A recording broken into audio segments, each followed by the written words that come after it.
Hello, and welcome to Zoology. Today, we'll be covering part 2 of the Healer Q&A. Our special guest... Hello, I'm Tekc, and I'm currently the healing officer in Dragon. I'm playing Discipline Priest as my main, but I've obviously been playing around with Respect on the Alpha. Currently, I'm just trying to establish what is the best healing team for Legion. And that's basically it. So, we're pretty much going to be covering Discipline Priest today, but since Tekc is in such a prestigious spot of healing officer, we will cover healing in general towards the end. So Tekc, what's good about Discipline Priest in Legion? The good thing about Discipline Priest, they bring something unique to the table, which they don't bring currently. They bring a shit ton of damage. It's kind of like the same damage they brought to the table back in TOT, if anyone remembers that. You could stack Discipline Priest and one Discipline Priest would do around half of the DPS you could expect from a main DPS. So, while back in TOT they were doing competitive healing, they're not now. They're doing a bit less healing, but the damage will make up for that, hopefully. So that's basically the good part. They bring us a ton of damage while still trying to provide competitive throughput. And what about the bad things, Tekc? Would you say there's any downsides to this new playstyle? Yeah, because anyone who's touched Discipline Priest in Hellfire Citadel will find themselves clicking Powered Shield a lot. And they added a cooldown to this, so you can't do that anymore. It scales with haste, just like many other spells, but base it has 7 seconds cooldown, which means that you cannot actually shield that many people at a time. Your healing is now generated through Atonement, which is a buff you can apply. It's not like the old days where your damage would just heal whoever was lowest. You actually have to apply Atonement now, which can be done through shields and a new spell called Plea, and a redesigned prayer healing. So you damage the target and your healing goes onto these atonements. But that also means you have very little control to actually actively react to someone dropping.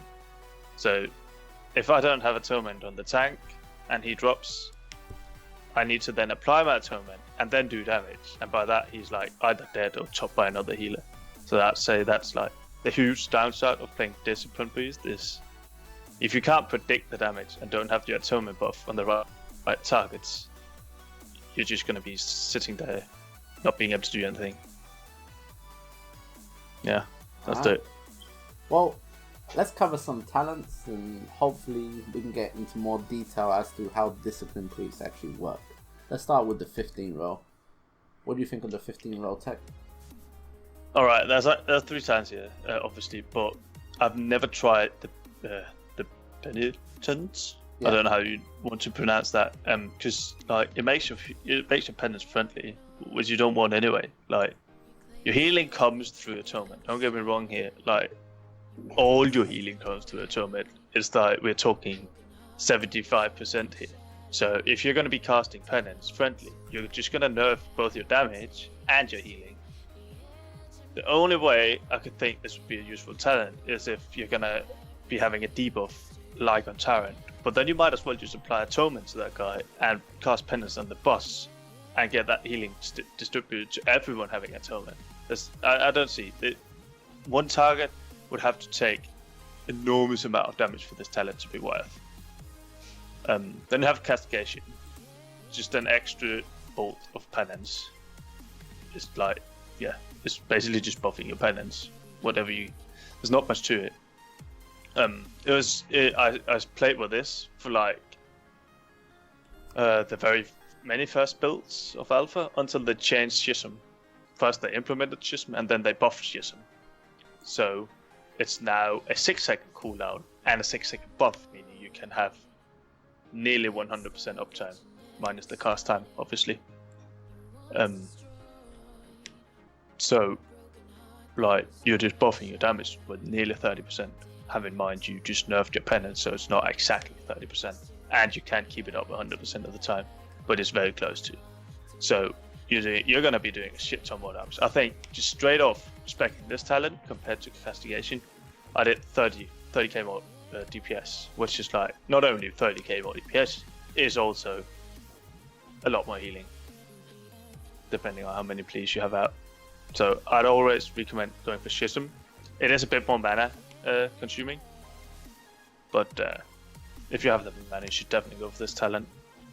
But if you don't have the mana, you'll end up not using it on cooldown, and then you might as well go castigation. The penance is a turn for special scenarios, for debuffs and such things, I think. Alright, so I don't think there's much else to say about the 15th row. Your 30 row is usually like utility and stuff. Nothing here has really changed from how it is on live, has it? No, and well, they have that master system because you have a new buff called Shadowment. It's basically your new flash heal, except this one does damage to you, or not. No, well, every time you heal someone who is in combat, he'll take half of the heal as damage over duration.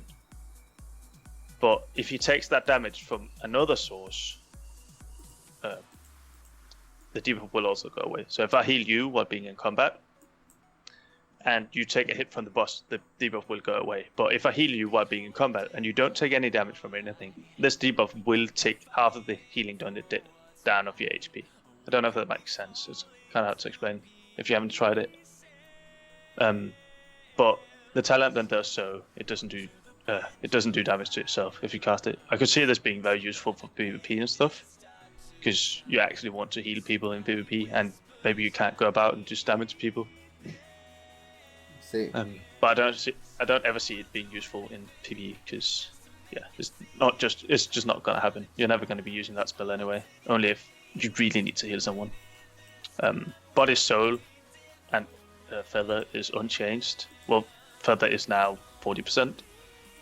It's 60 on live, but I still go with feather just because I'm used to feather, and it has 3 charges, and it doesn't share cooldown with shield, which is kind of big. Like, that's an indirect nerf to body and soul. On live, there's no cooldown on body and soul on shield, so you can always get a body and soul out if you need it, unless they have weakness soul. But now it also has a 7-second cooldown, so it's going to be even harder to get that speed buff off. If a tank needs it, at a certain point you don't want to hold off with your shielding just so you can get it. So I suggest an Angelic Feather, unless you're really not used to it. You can go body and soul. Alright. So the 45 row looks like to be another utility row. Some of the stuff is new. This is probably the most insignificant role, because it's just like mainly directed at PvP. There's the mind control, dominant mind, as we know, and reducing the cooldown of fear, and a new slow shining force creates the burst of light around a friendly target, knocking away nearby enemies and slowing their movement speed by 70%. Well, like, you can use this if needed. If there's a special scenario or boss fight that requires you to slow mobs, you could use this. It is even instant, and it doesn't have a shitload mana cost. It's 1 minute cooldown though, so I think these 3 talents would be spec'd whether or not you're going to be using the spell on a certain fight. But usually these doesn't do anything, so I find this row kind of quite insignificant. 60 row then. Well, this is the fun part, because there's been a lot of theory crafting and whatnot about what is actually best. Mindbender generates 0.75% of your maximum mana each time it hits. It scales with haste. It also scales with power infusion and heroism and any sort of haste buff you might get. So stacking all these and then popping Mindbender will give you a shitload of mana. Mindbender is also the best mana regen talent. Shield Discipline could be used if you need a big spike of mana at a certain point. because you have Rapture, which removes the cooldown on shield, so you could just be spamming a whole lot of shield, and you'd get 1% mana from each shield you used. But shield costs mana, so you're not really gaining mana. You're just spending less. Power Word Solace is just a weaker version of Mindbender currently, really, because it does damage and it generates mana. Mindbender also does damage and generates more mana and does more damage. So there's no need to spec Solace ever. I can only recommend Mindbender. Shield Discipline would have to be like a very weird scenario where you'd end up specking that. Yeah, that's it. 785 roll. Quantitician was like the first go-to talent when looking at the first alpha build. Everyone spec this because it actually increased your atonement duration by 5 seconds, making it a 20-second buff on everyone apart from a 15-second buff, meaning you could have atonement on a lot more people and you could go around to a lot more people with your damaging spells. Now it's been nerfed to 3 seconds, so you have 18 seconds on the atonement buff. So it's still a very good talent, but Power Infusion and Twist of Fate are just like more competitive now. Twist of Fate, I think, should be spec'd if you can keep the uptime very high. Every time you hit someone below 35%, you deal 20% increased damage and 20% increased healing. And since you are both doing healing and damage, this is very great. So Power Infusion can be spec'd because I also said it stacks with Mindbender. So if you're if you have very big troubles with mana, you can spec Power Infusion just for the sake of having more haste with your Mindbender. But generally, I think the go-to talent would be Quantitician, just because it's like a flat throughput. Twist of Fate, if you can keep the uptime high enough for it to be worth. Power Infusion if you need either big burst or problems with mana. This is 75 roll is one of those rows where you're going to be swapping around for every single fight, just because it's like it changes the way you play, basically. Have you done any fights where you've actually spec'd Power Infusion? Yeah, I spec'd Power Infusion on Ursoc. Mainly because the fight was too short. So I didn't actually have mana problems, but the increased damage and the increased throughput from Power Infusion. And Ursoc is a very spiky fight, so you need your healing to come in waves, and Power Infusion really helps you doing that. You can set up a number of atonement before you know the damage is going to hit, and when that damage is then going to hit, you can pop your Power Infusion, pop your Mindbender, just doing a bit lot of damage, and also doing a bit lot of healing by that. I see. Quantitician would be a talent you spec if everyone was taking damage throughout the whole fight, right? Because they just need that atonement buff on them as long as possible to receive healing. Yes. But Twist of Fate, I think, should be spec if you can proc it enough. Alright. What about your 90 roll? 90 roll got changed. Well, not changed. Changed from what you know right now. Because usually, instead of Clarity of Will, you'd have a Cascade there. But Cascade is removed, and Clarity of Will is now in the same row as Divine Star and Halo. Like, Clarity of Will still does the same as it does today. But a nerf to Power Word Shield, because it's in 7-second cooldown now, means it's an indirect buff to Clarity of Will, because it'll be one of the only reliable absorbs in the game. So if you're gonna meet a fight where a certain mechanic would be a lot easier if you have an absorb, you'd definitely spec Clarity of Will, because it just, like, sometimes you can even just negate mechanics by this. So this is fight to fight talent. Divine Star and Halo, exactly the same as you know now. Divine Star used if your raid is grouped up and need a shit ton of healing. Halo used if you're spread out or only need the healing in waves. I spec Halo on Ursoc because there's too long between the damage spikes. That's actually exactly 40 seconds between the damage spikes in Ursoc, so it lined up perfectly every time. Alright. I spec Continue. because you kept taking damage there and you were stacked up. Clarity you can spec if I expect it sometimes actually. I think I expected on the heroic fight of Ursak when we first tested it because the tank was just getting smacked. So it also helps with tank healing.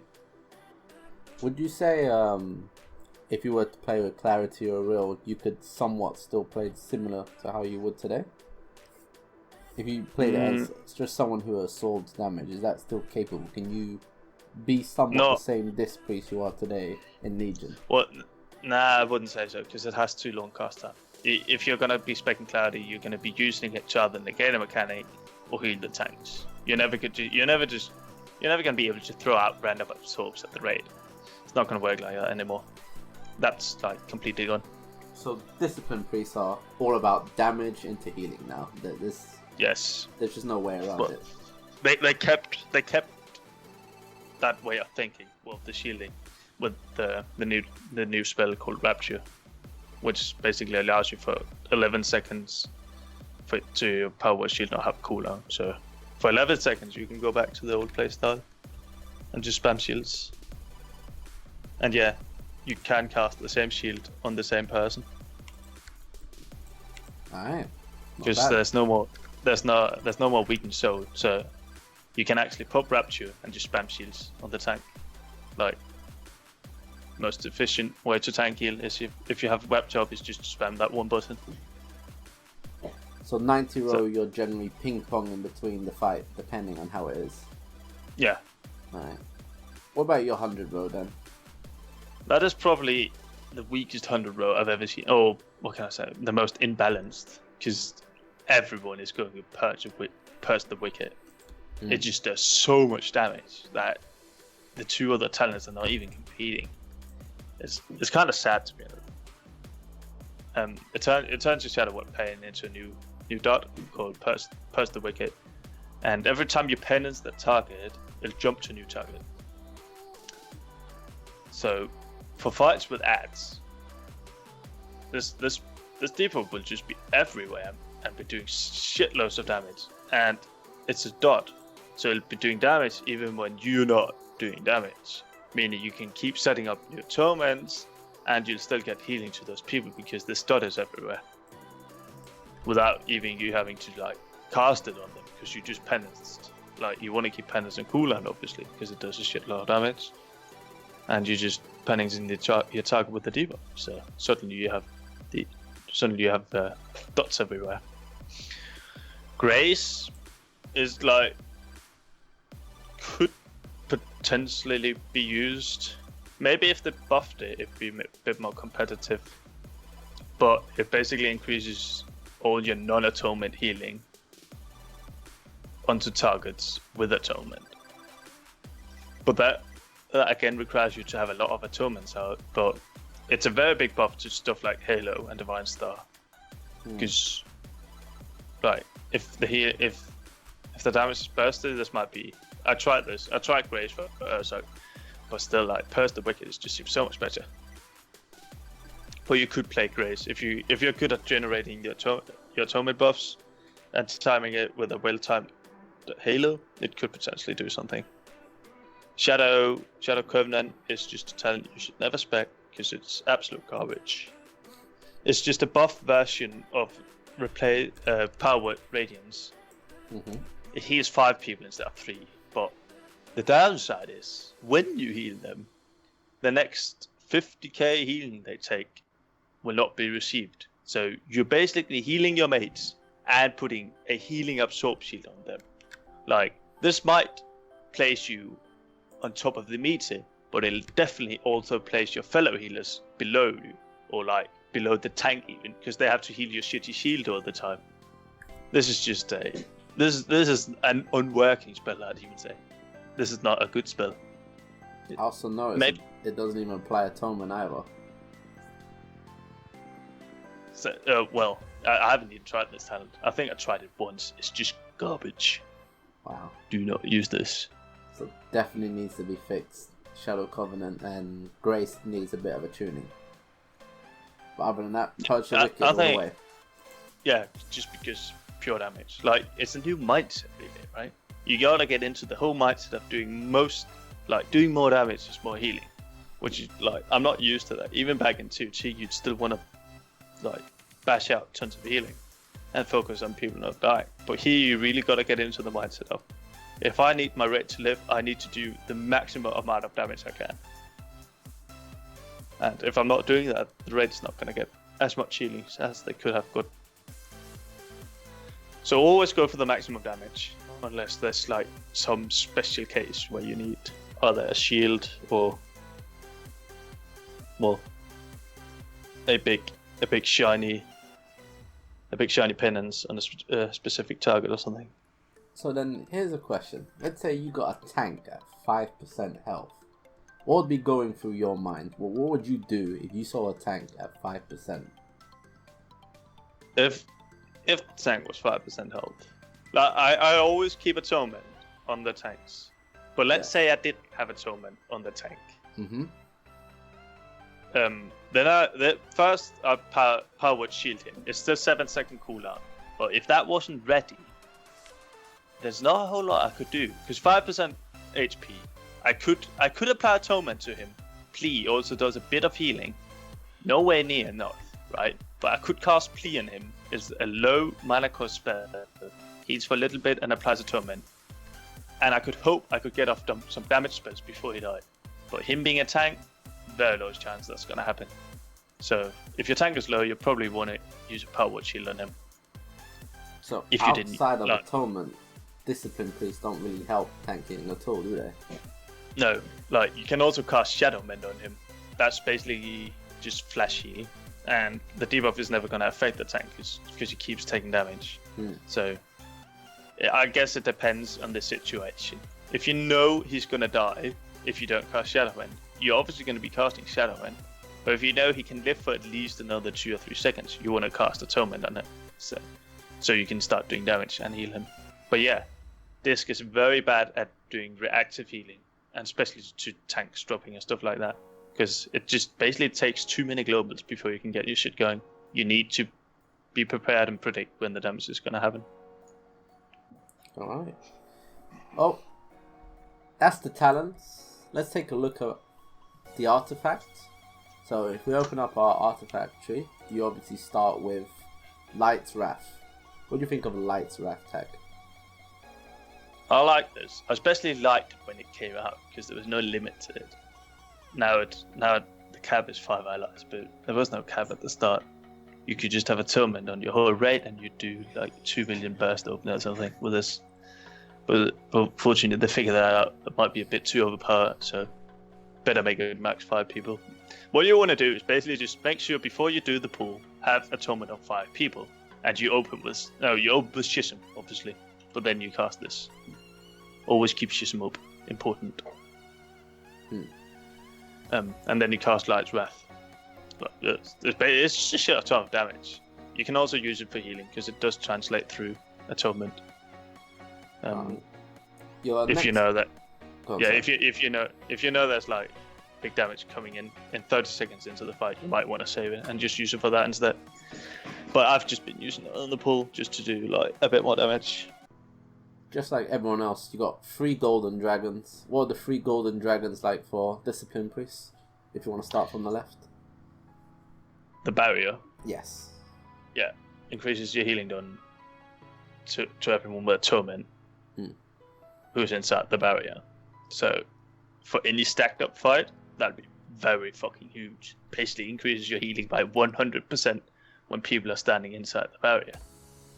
So right, there's not much to it, right? Increases your healing done by 100% for the duration of barrier. That is massive. So barrier is even stronger than it was before. No brainer. Yes, a lot stronger. Alright, let's move on to the next one. Sense of Many. Yes. Increase your damage you deal per player affected by atonement. This is not the biggest talent, but the fact that it's passive and is active all the time kind of makes this very good, because you're going to be averaging around 5 atonements on the raid. That's like about the good what is it? Yeah, that's about the right amount of targets, because your plea is going to cost more and more mana the more and more atonements you have. So when you have around 5, your plea is going to start to cost a shitload. So it's basically just 5% increased damage at all times, which is kind of nice. There's more healing as well then.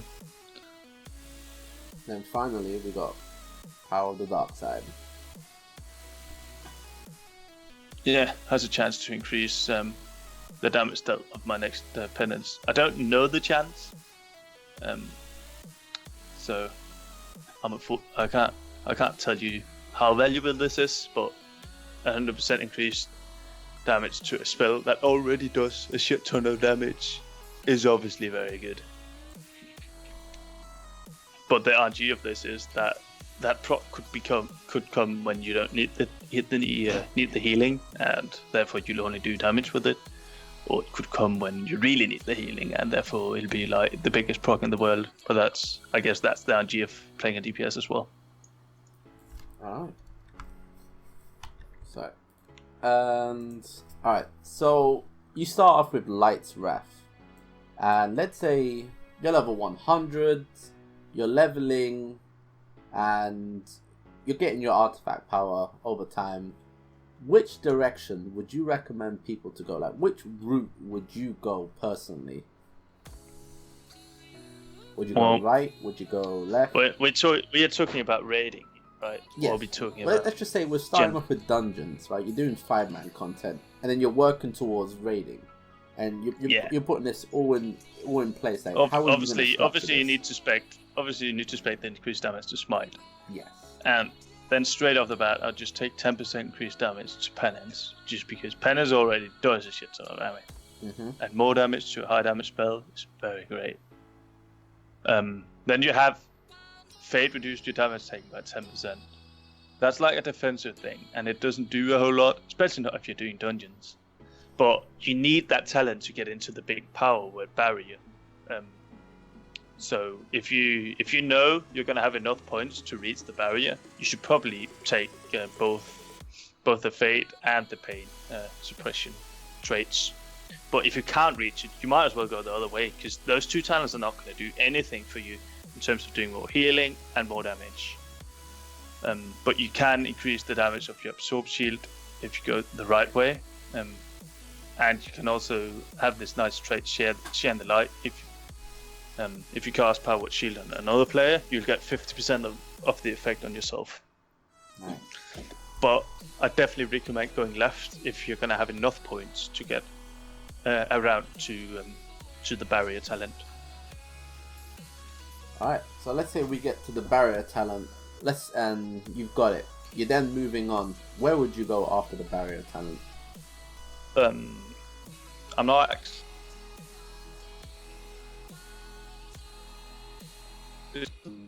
every point to be able to take the middle one. So you lagged out. Say that again. Do you need every point to take the middle one? Because I'm not actually sure how this works. Or can you go to Sins of the Many as soon as you work your way up there? You can go whoever you like. You have to put 3 points in each trait and then move on. Yeah, so Borrowed Time is very strong. Apply Atonement to a target reduces the cast time of next smites or Light's Wrath. Or causes your penance to channel 50% faster. It's basically how we have Borrowed Time already, but it works with your shield. Now it just works with Atonement. Mm-hmm. And it's 50% haste. That's kind of nice. It'll also help you doing a lot more damage. And you have on the left Doomsayer, increasing the duration of Rapture. It's just a nice buff to Rapture. Makes it last a bit longer. Makes you able to get those shields out. But yeah, Borrowed Time is very strong. And increase the damage done to Shadow Work Pain on the right, the edge of the dark and light. It's also very strong because there's more damage. It's like you've got to get used to it. New way of thinking. More damage is more healing. So haste, more damage, and more damage to penance. All these talents, those are the ones you want to pick up early. At the very top, you have Speed of the Pyres. You move 30% faster while casting penance. But I think you can figure that out yourself. Not a very strong talent if you want to do big damages or big healings, but good for utility. Just so anyone knows, I'm spec Purge of the Wicked right now, so the Shadow Word Pain trait here says Purge of the Wicked. Anything you spec that replaces an ability, it will inherit the sword like a buff. Like, so you see, you've got Shadow Word Pain 10% here, but because Purge of the Wicked replaces Shadow Word Pain, my trait says Purge of the Wicked, even though he said Shadow Word Pain. So stuff like that does align, so look out for that as well. Yeah. One of the weaker talents, like, you actually don't even want to pick up if you can. Look, if you have the spare points, might as well pick it up. But Burst of the Light, it's one row below the Golden Dragon of Power of the Dark Side. Increases your healing done by Power with Radiance. And you're never going to be using your Power with Radiance that much anyway. You might use it once or twice per fight just to get those atonements out. But it's very mana consuming and it's not a very good spell. So those are one of the ones of the trait you want to wait with, because it doesn't do a whole lot for you. You just want to get damage. You can obviously also wait for Share in the Light, because it's just like a little shield to yourself. Sometimes it's good if you take damage all the time, but generally this is also one of the talents I'd wait with. Alright. So you're saying Power of the Dark Side is the weaker side of this tree? Like, you'd be the last place you'd go? Yeah, but they might buff the chance, right? That's very weird, because it just says a chance. If they are going to buff that chance to be 80%, I'm going to take that talent even before the Power Word Barrier talent, because my penance is basically doing, nearly 100% more damage. So it depends. It depends on the chance, and you'd have to figure that out. I've used it a few times now. I think it's like 6 casts, and I've only gotten 2 procs. So it's not even close to half. Yeah, 7th time, no proc. Alright. So Tekc, you're a healing officer in Dragon. Do you do anything else other than Disgrace? Well, on live, I tend to play everything. Mostly because it's fun, and playing every class helps me get into the mind of my fellow healing mates, and it helps me understand what it requires of us to like defeat a certain fight. On the alpha, I've been playing Disc and Holy, mostly because like Holy is the other spec, the alternative to Disc, and Disc has this unique effect where it does a bit less healing than every other healer, but it does shitload of damage. But what if we're gonna meet a fight where we don't actually need the damage, but we're struggling with healing? Then I might as well spec Holy, because it does more healing. So I need to learn that spec as well to be able to play it on progress. But other than that, I haven't played any other classes on the alpha yet. I'm looking forward to it, but not at the moment. Alright, so let's say Discipline Priests. Where do you see Disciplines right now? Are they in a good place, or are they in trouble for Legion? Yeah, it's hard to say, because, well, obviously, if you're only looking at the healing meter, they are the lowest. And that's where it should be, because they're doing damage as well. You can't have a healer that does damage also being competitive for healing. That'd just be unbalanced. We saw that in TOT. It wasn't fair for anyone. They don't scale with what's it called, damage increased buffs anymore. So things like Gorefiend, Feast Phase and stuff, it doesn't work. You do more damage, but you won't do more healing as well.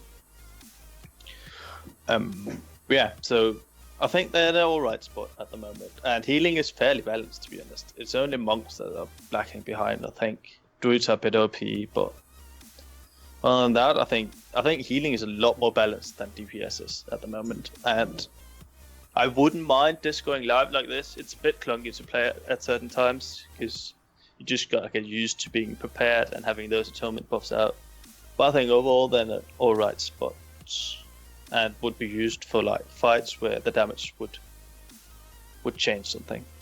And if you didn't need the damage, you just go Holy and do actual healing. Alright, so you're someone who organizes healing. How many healers do you reckon you will acquire in a Legion raid in the future? For Mythic? Yes, for Mythic. Looking in the past, every Mythic 20-man fight, well, not everyone, but most of the fight has been full healed on progress. Mostly because you just need the extra DPS. Like, you could probably 5-heal a shit ton of them, but you'd have to wait for your DPS to be so fucking lucky, or you'd have to make a tactic around having that extra healer, like maybe stacking up and doing something that isn't what really isn't intended. But yeah, I think 4 healers is the way you wanna go again, and 5 heal either the first fights because there's no DPS check, or 5 heal one of the later fights because the fight is simply designed for you to take damage and a shitload of it. But generally, I'm thinking we're gonna design a healing team around 4 people, and have a 5th kicker of something of some sort. Alright. So finally, Tech, healing has changed in Legion. Would you say it's changed for the better or the worse? And what's I quite liked Hellfire healing, to be honest. It wasn't bad for me. Obviously, any healing on farm and with high item level, 740 eye level right now, is going to be ridiculous. It's not going to feel good because like the class doing it on a paladin and 1 holy shot, 1 flash heal, and you're just going to top people. And that's not the way healing is designed. That's just because you're outgearing the content. But I think healing Legion is just going to be going back to high maul again. It's going to be a bit worse or better,